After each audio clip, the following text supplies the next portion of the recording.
So in the last lecture हम लोगों ने रेजिस्टेंस को किस तरीके से अप्रोच करना है देख लिया था, बट वो बेसिक अगर हम लोग बात करेंगे तो सिर्फ 10th क्लास तक के ही जो आपके रेजिस्टेंस रहते हैं वहीं तक की बात हुई थी। हाँ, एक दो शायद थोड़े बहुत ऊपर नीचे हो गए थे, बट स्टिल वो लेवल आपका 10th का था। अब जो 12th का लेवल है या फिर जो आप कॉम्पिटिशन में फेस करेंगे वो आपके सामने आ जाएंगे, और आज आने वाले टाइम में हम लोग कोशिश करेंगे कि जितने भी टफ से टफ जो न्यूमेरिकल्स बन सकते हैं रेजिस्टेंस के ऊपर वो खत्म करें। और कुछ ऐसे केस हैं जो स्टैंडर्ड केस रहते हैं, मैं आपको उनका रिजल्ट लिखवा दूंगा क्योंकि वो एज इट इज पूछ लिए जाते हैं कंपटीशन के केस में, तो वो चीज आप लोग नोट करें ना। मुश्किल है कि वो कंपटीशन में भी आए, बट अगर आ गए तो फिर आप कहोगे कि सर नहीं भी नहीं कराया, तो इसलिए मैं जो है आपको एक स्टैंडर्ड रिजल्ट ही आपको बता दूंगा किसका क्या आता है, तो just you need to memorise it. But उससे पहले हम लोग चीजें सीख लेते हैं। तो लास्ट लेक्चर में जहां तक हम लोग पहुंचे थे बेटा, उसके बाद जो हमारे पास आज का नया लेक्चर आने वाला है वो हमारे पास रहेगा इनफिनाइट रेजिस्टेंस का। इसका रहने वाला है इनफाइनाइट रेजिस्टेंस का। तो बेटा इनफाइनाइट रेजिस्टेंस हमारे पास कुछ इस तरीके से रहने वाला है, यानी कि ऐसा हमारे पास कुछ, और ये आगे तक चलता ही जाएगा बिल्कुल इसी तरीके से। जो हमारे पास रेजिस्टेंस है ये हमारे पास इस तरीके से, और ये आगे बिल्कुल सेम इस तरीके से चलता जाएगा। ऐसे रेजिस्टेंस को या ऐसे प्रॉब्लम्स को हम लोग बेटा इनफाइनाइट रेजिस्टेंस बोल के चलते हैं। अब अगर मैं कहूं कि बेटा ऐसे क्वेश्चंस में जैसे आप लोगों ने अगर घर पे जाके प्रैक्टिस करी होगी तो आप लोगों को ऐसे क्वेश्चन जरूर मिले होंगे,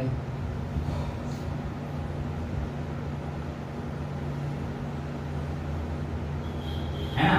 तो ये जो क्वेश्चंस आपको मिलते हैं, अब इसमें मैंने आपको बताया था कि लास्ट से शुरू करना होता है, मतलब यहाँ से आप रेजिस्टेंस को निकालेंगे तो ये सीरीज में आ गए, इन दोनों कनेक्शन पैरेलल में आ गया, फिर ये दोनों सीरीज में आ जाएंगे, मतलब पहले इसको हटा देंगे, ये सीरीज में थे तो ये पैरेलल में बन जाएगा इनका कनेक्शन। इन दोनों का पैरेलल में हमारे पास एक नेट वैल्यू आ जाएगी, ये हट जाएगी, फिर ये दोनों हमारे पास सीरीज में आ जाएंगे, फिर इन दोनों कनेक्शन पैरेलल में आ जाएगा, और फिर ये तीनों पैरेलल में आ जाएंगे। तो इस तरीके से हम लोगों ने क्वेश्चन करा। बट अगर मैं कहूँ कि आपके पास वो तो एक फाइनाइट नेटवर्क था ना, कि ठीक है आप लोगों ने एंड से शुरू किया और एक वैल्यू तक पहुंच गए, लेकिन मैं यहाँ पे कहूँ तो इनफाइनाइट है। इनफाइनाइट का मतलब वैल्यू नहीं पता ना कहाँ तक है। हो सकता है तुम यहाँ पे खड़े हो, एक तुम्हारा दोस्त जापान में खड़ा है और तार लेके खड़े हैं, बताओ रेजिस्टेंस कितना आ रहा है, तो पॉसिबल ही नहीं है। इवन जापान का और कहीं भी हो, यूनिवर्स में कहीं भी खड़ा हो सकता है। तो ऐसे केस में हम लोग क्या करते हैं बेटा, इसका तरीका होता है, और आपसे क्वेश्चन तो वही बोलेगा कि भैया आपको जो है इन दो पॉइंट्स के बीच में क्या बताना है, रेजिस्टेंस। ठीक है, ऐसे क्वेश्चन को करने की ट्रिक होती है, और वो ट्रिक आज आप जान लीजिए बेटा। जब भी आपको ऐसा सर्किट दिखे तो आप शुरू के दो रेजिस्टर पकड़ के अलग रखो, यानी कि आपके पास ये दो रेजिस्टर आप पकड़ के अलग रखो, और बाकी जितने भी आपके पास आगे जाएंगे, अगर आप देखोगे कई बार तीन ही पकड़ने पड़ सकते हैं, बट जनरली दो में काम चल जाता है। एक्चुअल में जब आपने दो पकड़ के रख दिए तो आप देखोगे बाकी सारे हमारे पास रिपीटिंग यूनिट्स बनती जा रही है, बन रही है रिपीटिंग यूनिट्स। अब आप क्या करेंगे, इन रिपीटिंग यूनिट्स का रेजिस्टेंस लेट्स से x आएगा। क्या आएगा, x। मेरे पास इनकी वैल्यू 1 2 3 कुछ भी दे सकता, अभी के लिए सेम है। हम लोग डिफरेंट केस भी करेंगे, ये 1 दे दिया, 2 दे दिया, 1 2 दे दिया, या ये 1 2 3 फिर 4 5 दे दिया, ऐसे अलग अलग केस भी करेंगे आज, बट अभी के लिए आप लोगों के पास सबका सेम है। तो लेट्स से कि मेरे पास जो रेजिस्टेंस सबका क्या है बेटा, R R R R R R and so on. Okay, अब यहाँ पर हम लोगों ने क्या किया कि ये दो तो हमने फिक्स कर दिए, बट बाकी जितना भी आगे का है इसको हमने क्या मान लिया, X रेजिस्टेंस आएगा। मुझे नहीं पता ना कितनी वैल्यू आएगी, मेरे को ये पता है कि भैया यहाँ पर जो आपके पास कुछ ऐसा रेजिस्टेंस है, ये आपके पास A पॉइंट आ गया, ये आपके पास B पॉइंट आ गया, और इन सब का जो इक्विवेलेंट आया है आपके पास कुछ इस तरीके से आपके पास X आ गया। अभी हमें नहीं पता ना कि हमारे पास वैल्यू क्या है, हमारे नहीं पता। ये वैल्यू हमें पता है कि R है, ये वैल्यू R है, और ये वैल्यू हमारे पास क्या हो जाएगी, X हो जाएगी, राइट। अब आप लोगों को ये दिख रहा है कि ये दोनों हमारे पास किस में जुड़े हुए हैं, पैरेलल में जुड़े हुए हैं, तो इनका नेट रिजल्टेंट कितना हो जाएगा बेटा, इन दोनों का Rx upon R plus X। अब ये तो आप लोगों को क्लास 10 से ही आता है, R1 R2 upon R1 plus R2, right. ये इसका कॉम्बिनेशन हो गया, और इसका कॉम्बिनेशन इसके साथ सीरीज में जुड़ा हुआ है, तो इन दोनों का एक कर देते, दोनों सीरीज में हमारे पास आ जाएंगे, तो आपके पास नेट वैल्यू कितनी आ जाएगी, R plus R x upon r plus x, ये किसके इक्वल होगा बेटा? Net R. नेट आर यानी x के मान लो ना, नेट क्यों मान लो? अरे यार इतने बड़े रेजिस्टेंस में अगर तुम दो रेजिस्टेंस जोड़ दो तो क्या फर्क पड़ना है, लगभग x के बराबर होगा। आप समझ रहे मेरी बात? कहने का मतलब है कि अगर एक समंदर में से एक बाल्टी पानी निकाल दूंगा तो समंदर में पानी को क्या फर्क पड़ रहा है? तो अगर इतने बड़े रेजिस्टेंस में दो रेजिस्टेंस निकाल दे तो उसके तो क्या फर्क पड़ेगा उसे? घंटा कोई फर्क नहीं पड़ेगा। तो आपका ये वैल्यू किसके इक्वल आएगी? x के इक्वल आएगी। समझ गए हमने x के इक्वल क्यों रखा? तो ये वैल्यू हमारे पास x के इक्वल आएगी। ठीक है, क्लियर है यहां तक? अब यहां पर बेटा आप एलसीएम ले लीजिए 1। अब यहाँ पे आप एलसीएम लेना आता होगा, I hope, r upon r plus x plus rx upon r plus x is equals to x, right? तो यहाँ पे क्या हो जाएगा?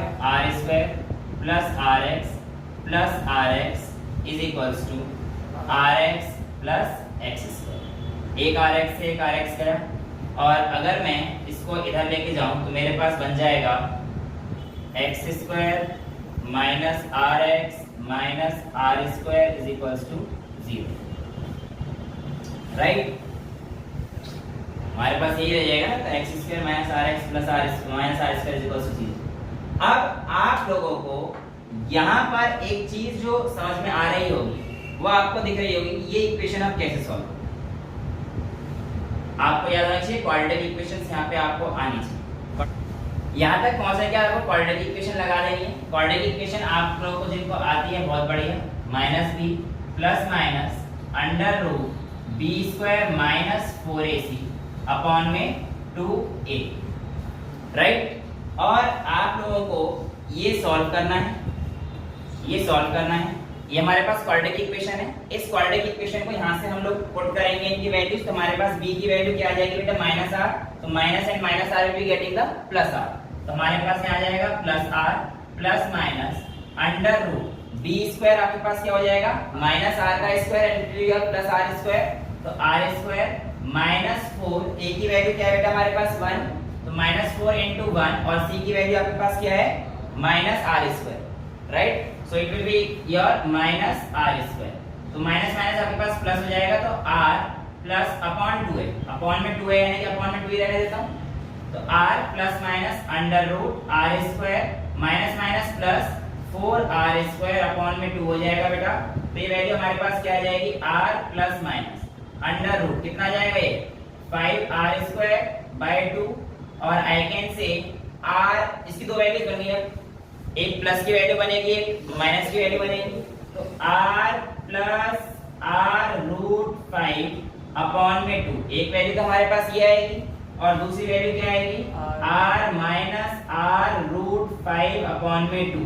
अब इन दोनों में से कौन सी वैल्यू आपका आंसर देगी ये आपको पता होना चाहिए बेटा। याद रखना ये वाली वैल्यू आपका आंसर देगी, क्यों? कि देखो r में से r रूट 5 माइनस करोगे तो आपके पास ये आंसर नेगेटिव आ जाएगा, और नेगेटिव रेजिस्टेंस का कोई मतलब नहीं। तो आपके पास जो फाइनल वैल्यू आएगी वो क्या आएगी? आपके पास r प्लस r रूट 5, और इस तरीके से यहाँ पे अगर r की वैल्यू 2 दे रखते हो 2 डाल देना, जो भी वैल्यू आएगी आपके पास। इस तरीके से इनफाइनाइट रेजिस्टेंस के क्वेश्चन को करते हैं बाय यूजिंग क्वाड्रेटिक इक्वेशंस, ठीक है क्या? चलो अगला टॉपिक जो हम लोग देखते हैं, अब अगले रेजिस्टेंस की तरफ बढ़ते हैं, यानी कि टाइप चेंज होने वाला है हमारे पास।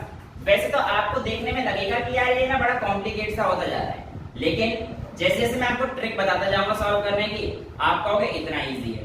हालांकि जो अगला टॉपिक मैं आपको अभी कराने जा रहा हूँ वो बस आपको माइंड में रखना है कि आप लोगों के पास अगर ऐसा कोई केस आता है तो आपको सॉल्व कैसे करना है, क्योंकि जो अगला टॉपिक है आप यूं कह लीजिए व्हीटस्टोन ब्रिज नाम के एक प्रिंसिपल पे काम करेगा।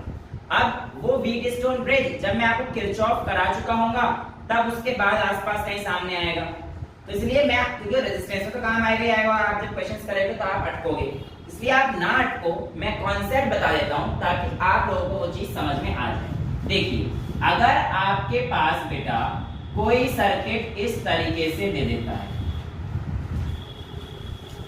मान के चल लीजिए आपके सामने ये इस तरीके से आपको सर्किट दे दिया, राइट?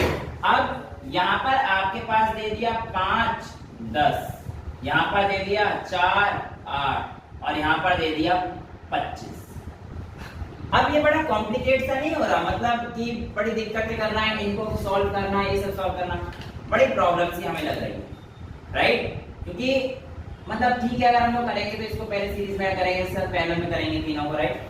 लेकिन ऐसा केस आप लोगों को नहीं करना है ना? अब इसके केस में क्या होता है, अच्छा ये वाली सिमेट्री भी इधर से डाल देता हूँ क्योंकि इसमें भी आपके पास जो है चेंज रहेगी। हाँ, इसके अंदर तो निकल जाता है, इसमें नहीं निकले। हाँ 20 ये वाला, वो वाला केस तो वैसे ही करना, वो तो नॉर्मल पैरेलल है ना। हाँ वो तो है। इसके केस में अगर हम लोग करते हैं तो कैसे करेंगे, देखो बेटा आपके पास क्या होता है, मान के चल लीजिए ये R1 है, ये R2 है, ये R3 है और ये R4 है। अब इसके केस में आप लोगों को जहां पर भी ऐसी कोई वैल्यू मिल जाए, जब आपके पास R1 अपॉन R2 बराबर हो जाता है R1 अपॉन R3 है, यहाँ पे R3 कर देते हैं, बराबर हो जाएगा R2 अपॉन R4 के, तो इस केस में बेटा इस मिडिल वाले से कोई करंट नहीं जाएगा। और आप जब इस रेजिस्टेंस को नेग्लेक्ट कर देंगे तो आप इस रेजिस्टेंस को हटा देंगे, यहाँ से उड़ा देंगे, और ये रेजिस्टेंस जब उड़ जाएगा तो आपके पास क्वेश्चन कुछ बचेगा ही नहीं। आपके पास ये सीरीज में, ये पैरेलल में, आपके पास कॉम्बिनेशन आ जाएगा ये 9 का और ये 18 का। अब आपके पास आंसर आ जाएगा 18 into 9 upon 18 plus 9। भाई ये तो 10 और 8 सीरीज में आ गए, 5 और 9 सीरीज में। लेकिन ये कंडीशन तभी वैलिड है जब आपके पास R1 by R3 बराबर होगा R2 by R4। ठीक है, आप तभी इस व्हीट स्टोन ब्रिज को यूज कर सकते हैं। अब कई बार आपको सर्किट में दे देगा, है ना, ऐसे भी दे सकता है जैसे मैंने आपको लास्ट टाइम क्वेश्चन दिया था, शॉर्ट सर्किट वाला। नहीं शॉर्ट सर्किट वाला तो नहीं देगा, बट अगर उसने ऐसे करके दे दिया, अच्छा है ना, अब यहाँ से आपको पता नहीं पड़ रहा हो कि भाई ये हमारे पास जो है इसमें है, तो कहानी वही है कि हो सकते हैं हमारे पास जो है ये दोनों सीरीज, ये दोनों पैरेलल में आएंगे, जो पॉइंट मैंने निकालने वाले बताया था कॉमन पॉइंट, ठीक है, यहाँ से A मान लेना, यहाँ पे O मान लेना, ठीक है, ये वाली मैंने कराया था, राइट? अब इसमें भी क्या होगा, हमारे पास ये वाली वैल्यू हो सकता है व्हीट स्टोन ब्रिज, तो वही पैरेलल कॉन्सेप्ट बना के देखना। और अगर R1 upon R2 R3 upon R4 के इक्वल हो जाए तो आपको क्या करना होता है कि आपको वहां पे चेक करना होता है कि आपके पास जो वैल्यू है वो कहीं व्हीट स्टोन ब्रिज की है या नहीं। तो अगर ये वाली वैल्यू आपके पास एप्लीकेबल होती है तो आप बीच का करंट उठा के आप सिंपली क्वेश्चन को सॉल्व कर सकते हैं। हालांकि व्हीट स्टोन ब्रिज के बारे में जब हम लोग किरचॉफ करेंगे खत्म तो आराम से और कर लेंगे, ठीक है। तो ये हमारे पास सिंपल सा कॉन्सेप्ट एक व्हीट स्टोन ब्रिज का लगा दिया जाता है। अब मैं आप लोगों को जो क्वेश्चन कराऊंगा वो थोड़े से ट्रिकी होंगे। आप लोगों को देखने पर लगेगा सर इतना बड़ा रेजिस्टेंस हम लोग कैसे निकालें, लेकिन जब मैं आपको वही ट्रिक बता दूंगा तो आप लोगों के लिए वो बहुत आसान हो जाएगा। आप लोगों के सामने यहाँ पर अब मैं सिमेट्री के क्वेश्चंस करने जा रहा हूँ। किसके क्वेश्चंस करने जा रहा हूँ? सिमेट्री। सिमेट्री हमारे को दो तरीके से पढ़नी होती है, एक करंट सिमेट्री और एक पोटेंशियल सिमेट्री। दोनों ही सिमेट्री को समझने से पहले आप एक चीज को बड़े ध्यान से सुन लीजिएगा, क्योंकि कहाँ पे करंट सिमेट्री लगानी है और कहाँ पे पोटेंशियल डिफरेंस सिमेट्री लगानी है वो आपको पता होना चाहिए। जहां पर भी करंट सिमेट्री लगेगी वहां पर आपको थोड़ा सा लॉजिक इस्तेमाल करना पड़ेगा। पोटेंशियल सिमेट्री में आपको ज्यादा लॉजिक इस्तेमाल करने की जरूरत है। देखो आपके पास अगर मैं कहता हूं इस सर्किट में अगर A और B इस पॉइंट पर आपसे कहता है कि भैया रेजिस्टेंस निकालो, तो ऐसे केस में आप कभी भी पोटेंशियल सिमेट्री नहीं निकाल सकते। क्यों नहीं निकाल सकते बेटा? पोटेंशियल सिमेट्री निकालने के लिए जिस एक्सिस पर उसने सिमेट्री बोली है, जैसे कि यहाँ पर A और B, अगर यहाँ पर बोल देता है कि आप इस वायर के अक्रॉस सिमेट मतलब रेजिस्टेंस बताइए, क्वेश्चन करेंगे तो आपको और क्लियर हो जाएगा। बस मैं आपको समझा रहा हूँ कहाँ पे करंट लगाना है, कहाँ पे पोटेंशियल डिफरेंस सिमेट्री लगाना है। आपसे कहता है कि भाई A और B के अक्रॉस आप जो है रेजिस्टेंस बताइए, तो इस केस में तो आप पोटेंशियल डिफरेंस सिमेट्री लगा सकते हैं, बट यहाँ पर पोटेंशियल डिफरेंस सिमेट्री नहीं लगा सकते।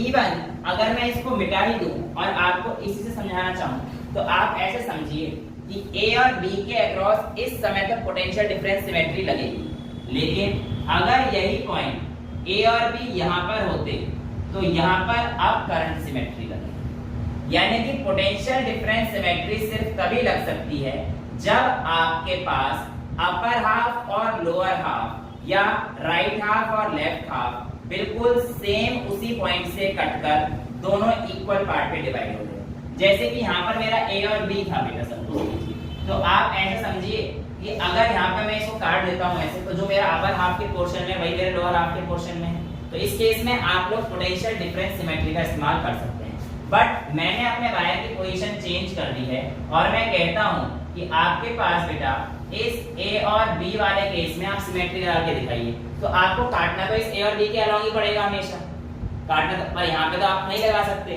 तो इस केस में आप कौन सी सिमेट्री लगाएंगे? Current symmetry. अब ये करंट सिमेट्री और पोटेंशियल डिफरेंस सिमेट्री क्या है, आइए समझ लेते हैं।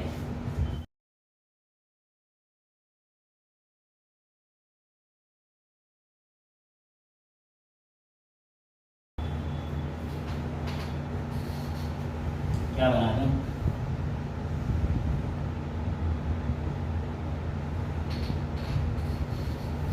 और आपको जो फाइंड करना है वो across the wire A and B find करना है। सबका रेजिस्टेंस आर ही मान के चलिए बेटा। अभी जब अलग अलग आएंगे आगे वाले पार्ट्स में तब मैं आपको करा दूंगा, आप उसकी टेंशन ना लीजिए। आप लोगों को इसे करने में लगभग 4 से 5 मिनट लग जाएंगे, लेकिन अब हम लोग अपनी सिमेट्री का इस्तेमाल करते हैं और देखते हैं 10 से 15 सेकंड के अंदर इसका आंसर कैसे निकालें। बेटा इसमें आप लोग अगर करंट भेजेंगे तो यहाँ पे करंट सिमेट्री लग सकती है, क्योंकि आपको पता है अगर मैं इन दो पॉइंट के अलाउंग कहता तो मैं शायद पोटेंशियल डिफरेंस निकालने के लिए आपको पोटेंशियल डिफरेंस सिमेट्री बोलता। बट अभी तो इन दो पॉइंट को अगर यहाँ से काटूंगा तो इक्वल हाफ में तो डिवाइड नहीं हो सकते बेटा ये, और इक्वल हाफ में अगर ऐसे डिवाइड नहीं हो पा रही है और बी पॉइंट तो हम पोटेंशियल डिफरेंस सिमेट्री का इस्तेमाल नहीं कर सकते, यानी कि हमें करंट सिमेट्री इस्तेमाल करनी पड़ेगी। अब करंट सिमेट्री इस्तेमाल कैसे करें, आइए देखते हैं। यहाँ पर आपका करंट गया I1 और यहाँ पर करंट गया मान लो I2, यानी कि I करंट डिवाइड हो गया है यहाँ पे I1 में और यहाँ पर I2। अब क्या होगा बेटा आगे, एक्चुअल में क्या होता है जब आपके पास बिल्कुल सिमिलर पाथ होता है तो देखो जो करंट यहाँ पे जाएगा वही करंट ऐसे घूमते हुए बिल्कुल यहाँ पर भी बिल्कुल परफेक्ट वही आने हैं। यानी कि बात आपको पता है करंट घूम घाम के अगर जॉइंट से मिलके आता है तो आपके पास बिल्कुल सेम करंट पहुंचता है। अब देखो यहाँ से अगर जाएगा तो यहाँ पे I2 में से I3 मान लो, ये I3 यहाँ पर आ जाएगा राइट, और ये वाला I4 मान लो, ये भी इधर जाके जॉइंट हो रहा है तो यहाँ पे भी जॉइंट होके यहाँ से मिलकर, मतलब सारे करंट इसको I3 और I4 मान लेते हैं, I2 जो डिवाइड हुआ। लेकिन जब ये जंक्शन पे आकर मिलेगा I4 वाला किससे, I1 से, तो मैं मान के चल लेता हूँ I1 वाला पार्ट यहाँ पे I5 गया है और यहाँ पे क्या गया है I6 गया है, तो वहाँ से भी तो आया, यहाँ से भी आ रहा है, तो I3 वाला यहाँ पे पॉइंट पे आ रहा है तो कितना हो जाएगा I7 मान लेता हूँ और इधर I8 मान लेता हूँ राइट। लेकिन यहाँ पर क्या हो रहा है कि करंट डिस्ट्रीब्यूशन करने में इतने सारे करंट मिल गए I1 I2 I3 I4 I7 I8, यहाँ पे बड़ी दिक्कतें हो जाएंगी। तो करंट सिमेट्री को हम लोग इस तरीके से ना देखकर एक और अलग तरीके से छोटा सा प्रैक्टिकल अप्रोच लगा के देखते हैं। मैंने I1 I2 I3 I4 I6 I7 I8 सबको गोली मारी और सिर्फ अपने दो करंट रखे। कौन से? एक रखा I1 और एक रखा I2। और इसकी मैंने देखा कि यहाँ पर जब सिमेट्री बन रही होती है, क्या बन रही होती है बेटा? सिमेट्री बन रही होती है, तो याद रखना जो करंट सिमेट्री के जस्ट अपोजिट साइड में, यहां से अगर I1 इधर जा रहा है तो यहां पर भी I1 ही जाएगा। अगर सिमेट्री बन रही है तो ये अगर ऊपर जा रहा है तो बस अंतर क्या आएगा कि यहाँ पे I2 नीचे जाएगा। ये केस सिर्फ तभी वैलिड है जब आपके पास सिमेट्री बन रही हो। और आप देख सकते हैं अगर आप यहाँ से काटते हैं जो पार्ट इस पार्ट में वही पार्ट बिल्कुल इस पार्ट में, यानी कि ये पार्ट बिल्कुल इसका सिमेट्रिकल, इसलिए इसे बोलते हैं लोग इसमें करंट सिमेट्री इस्तेमाल करें। तो आप लोगों ने देखा जब मेरा करंट गया I1 इधर तो मेरा करंट I1 इधर, जब मेरा I2 ऊपर गया यहाँ पे नीचे जाएगा राइट। अब इसके केस में हम लोग क्या करेंगे, आप ऐसे समझिए कि यार ये I1 इस वायर से जा रहा था और यहाँ पर I1 पहुंचा, क्या इस जॉइंट का यहाँ पर कोई रोल है? नहीं, क्योंकि अगर कोई रोल हो तो I1 नहीं पहुंचता यार, ये बात पक्का है। तो यानी कि इसका तो कोई रोल ही नहीं है, समझ पा रहे हो? तो इसको उड़ा दो यहाँ से, मतलब उड़ाने का मतलब है कि इसको ऐसे कर दो, जॉइंट मत करो बस। रेजिस्टेंस ये हटा दे, रेजिस्टेंस हटेगा नहीं, जॉइंट नहीं है बस। ये कहना चाह रहा है आपको लगा कि यहाँ पे जॉइंट है पर एक्चुअली जॉइंट नहीं, क्योंकि जितना करंट I1 गया उतना करंट क्योंकि मैंने आपको पहले केस में करके दिखाया था, अगर करंट ऐसे पॉइंट जा रहा हो तो करंट डिवाइड होता है। करंट डिवाइड नहीं होता, यहाँ पे I1 गया है तो सिमेट्री के हिसाब से यहाँ पे I1 गया है, राइट। तो इसका मतलब ये कहीं पे ऐसे लटक रहा है भैया, ये भी R और ये भी R, समझ गए कहानी को। क्योंकि यहाँ पे कोई करंट डिस्ट्रीब्यूट नहीं हुआ, इसका मतलब ये इस सर्किट से जॉइंट नहीं है। इसे हटा दो, अब तो आपके पास बिल्कुल ही लोकल का सवाल मेरे हिसाब से बन गया। 1 2 3 4 सीरीज, इनके साथ ये पैरेलल, फिर दो सीरीज में और सारे कॉम्बिनेशन करें, समझ गए भैया। This plus this plus this plus this, 4R के साथ 2R पैरेलल में, फिर हमारे पास 2R पैरेलल, 2R और 4R। ये आपके पास नेट वैल्यू आपके पास बच गई, ठीक है। ये आपके पास मिरर सिमेट्रिकल यूज करने का तरीका। लेकिन मैं आप लोगों से कहता हूं कि आप लोगों को अगर मैं पोटेंशियल डिफरेंस सिमेट्री का इस्तेमाल कराने सिखाऊं तो आप लोग पोटेंशियल डिफरेंस सिमेट्री किस तरीके से और कहां पर यूज करें। अगला क्वेश्चन बेटा जो आप लोग इस्तेमाल करेंगे उसको आप इस तरीके से करके देखिए। ये दिखने में बेशक थोड़ा सा टफ लगेगा, बट इस बार आप कोशिश करना कि आपको जो पुराने मेथड बताए हैं उसका आप इस्तेमाल करें।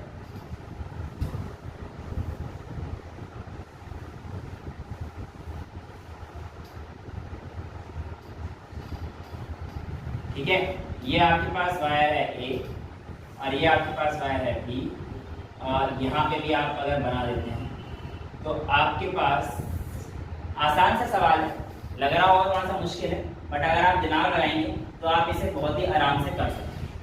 पहले तो आप ये आइडेंटिफाई कीजिए कि इसमें आप करंट सिमेट्री लगाएंगे या पोटेंशियल डिफरेंस सिमेट्री लगाएंगे। तो आपके पास आंसर आ जाना चाहिए कि सर हम इसे पोटेंशियल डिफरेंस सिमेट्री लगाएंगे, क्योंकि हमारे पास A और B के अलावा अगर मैं ऐसे हाथ लगा देता हूँ तो ये दोनों तरफ बिल्कुल सेम आ रहा है। तो इसका मतलब हम इसे पोटेंशियल डिफरेंस सिमेट्री लगाएंगे, और पोटेंशियल डिफरेंस किस किस पॉइंट पर सेम होंगे ये सारी चीजें मैं आपको लास्ट रेजिस्टेंस के टॉपिक में करा चुका। ट्राई कीजिए एक बार। चलिए, जिन्होंने कर लिया है बहुत बढ़िया, जिनका नहीं हुआ है अब हम लोग देखते हैं कि कितने टाइम के अंदर हम लोग इसे कर सकते हैं। देखो बेटा, आपके पास अब यहाँ को आपको दिख गया कि पोटेंशियल डिफरेंस सिमेट्री आपको यहाँ पर A और B पॉइंट के अक्रॉस नजर आ रही है, यानी कि इस पॉइंट से जो पोटेंशियल इधर होगा वही पोटेंशियल इधर भी होगा।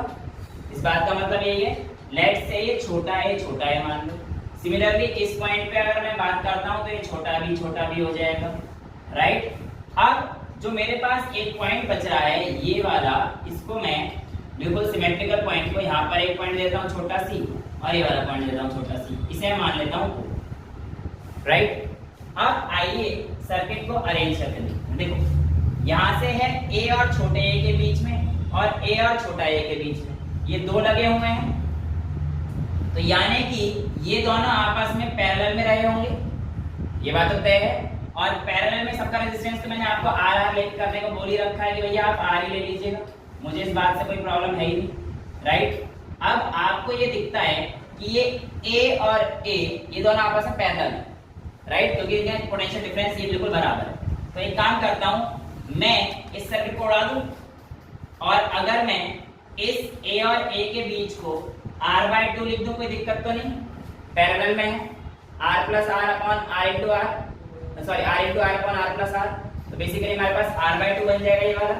सिमिलरली अगर आप ध्यान से देखेंगे तो यहाँ पे हमारे पास छोटा a था, C और A के बीच में और C और A के बीच में, ये भी सिमेट्रिकल है, यानी कि ये वाला और ये वाला पैरेलल में रहने वाले हैं। तो मैं इसको उड़ा देता हूँ और इन दोनों के लिए देता हूँ, इसको R/2 लिख देता हूँ, ये R खत्म।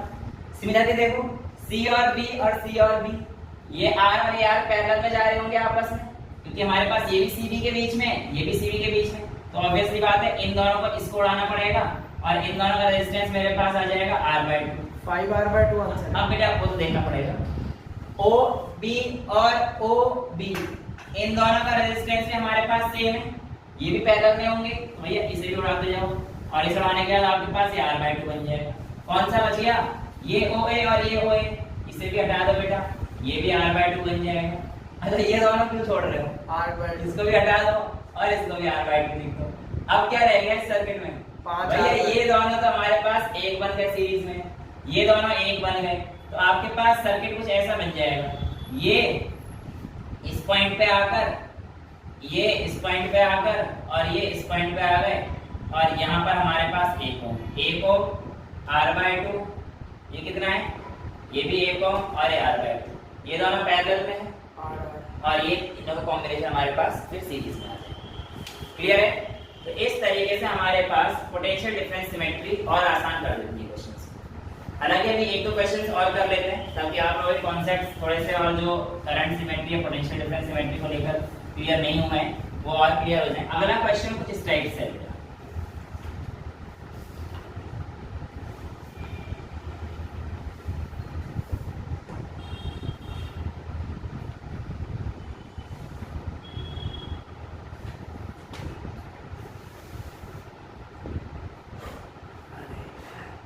ये बीच में आपके ये पास नंबर जैसा भी कहानी है, ए और बी के अक्रॉस आप लोगों ने रेजिस्टेंस निकालना है। गाली मत दे बीच में, गाली दी नहीं मैंने, और जैसे गाली दे रहे लंगड़ बोला था मैंने।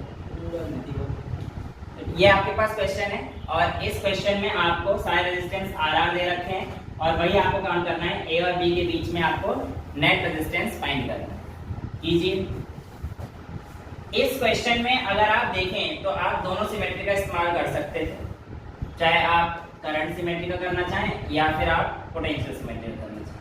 करंट सिमेट्री में अगर आप देख पा रहे हो यहाँ पे रखने पर एक ग्राफ में जा रहा है और पोटेंशियल सिमेट्री में अगर मैं इसको यहाँ पे रख देता हूँ तो ये बिल्कुल इक्वल सिमेट्री है। राइट, चलो मैं ऐसा करता हूँ कि करंट को यहाँ से मान लेता हूँ I1 गया, यहाँ से मान लेता हूँ I2 गया, यहाँ से मान लेता हूँ I3 गया। सिमिलर सी बात है, इधर भी मेरे को I1 दिखेगा, I2 दिखेगा, ये नीचे आता हुआ I1 दिखेगा और ये ऊपर जाता हुआ मेरे को I3 दिखेगा। राइट, यानी कि इन दोनों से हमारे पास कोई लॉस नहीं हुआ, इन दोनों पर पोटेंशियल डिफरेंस बराबर है, तो इन दोनों का कोई काम तो बचा नहीं हमारे पास, तो इन्हें उड़ाओ। कहानी खत्म। अब तो भैया ये बच्चों वाला क्वेश्चन है, अगर आपने करना है तो कर लीजिए। R R R R R आपके सामने 2R 2R 2R 3 2R के पैरेलल में कॉम्बिनेशन हो जाएंगे और आपके पास आपका आंसर आ जाएगा। जो भी वैल्यू आएगी वो आपको करनी है। तो ये हमारे पास सिमेट्री के बेस पे क्वेश्चंस होते हैं। ठीक है, अब क्वेश्चंस तो आप कितने ही बना लो, आपको कोई कमी नहीं रहेगी। जैसे कि ये भी आप लोगों का जो है दे देते हैं क्वेश्चन कई बार। हाँ, बेंजीन में डबल बॉन्ड की जगह रेजिस्टेंस लगा देंगे। बिल्कुल सही पकड़ लिए हैं आप, या तुम्हें पता तो ही है। चलो इसे ना आप लोग जो है अपने होमवर्क में ट्राई करके आए। ये तो साइक्लोहेक्सेन है, बेंजीन का है ये। अरे जो भी बेटा,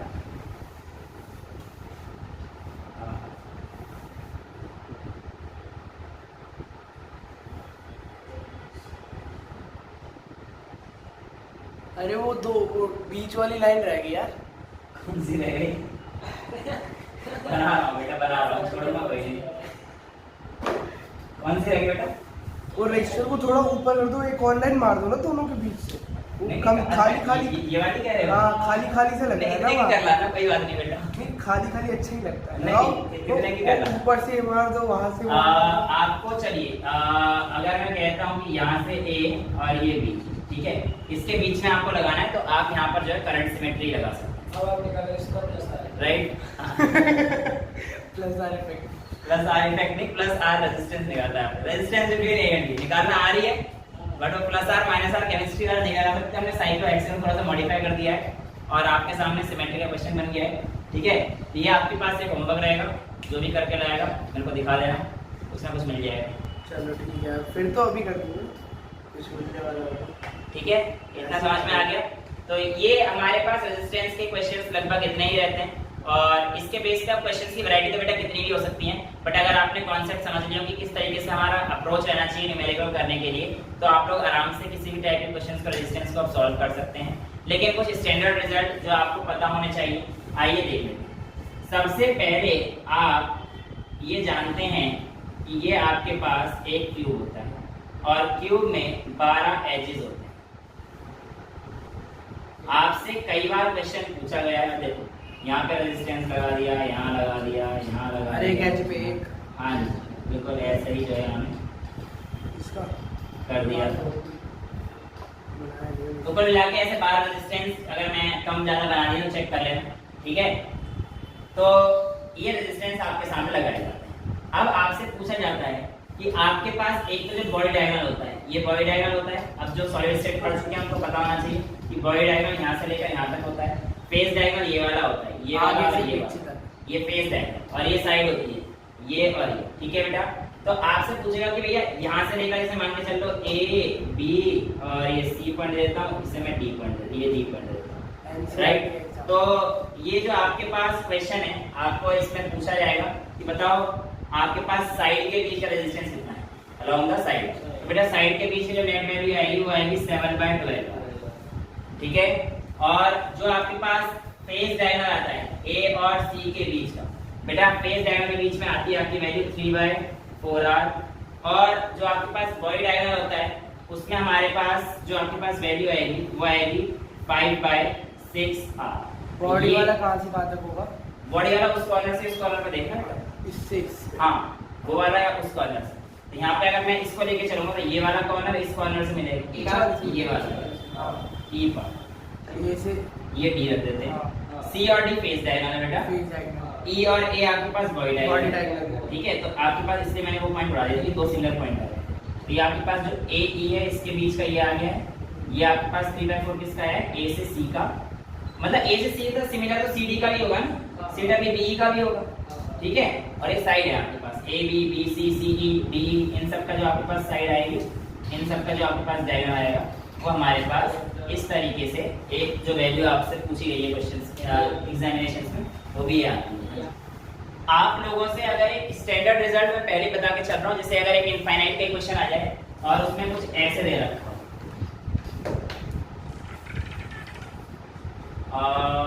ऐसे मान के चल लेते हैं सीढ़ी बना हुआ है क्या? हाँ बेटा सीढ़ी तो बनेगी, पर इस बार जो है सीढ़ी हमारे पास थोड़ी सी अलग बनेगी। हाँ इस बार सिलेक्शन किसी और का करूँगा। नहीं ऐसा नहीं है, अब आप ध्यान से बस देखो, देखो ये आपके पास सारे R1 है, ठीक है, ये आपके पास सारे R2 और ये आपके पास R3, यानी कि सारे रेजिस्टेंस आपके पास क्या है अलग अलग है, और ऐसी सीरीज आपके पास कहाँ जा रही है इनफाइनाइट तक जा रही है। तो ऐसे केस में अगर मैं आपको बोलूँ तो आपका आंसर क्या रहेगा?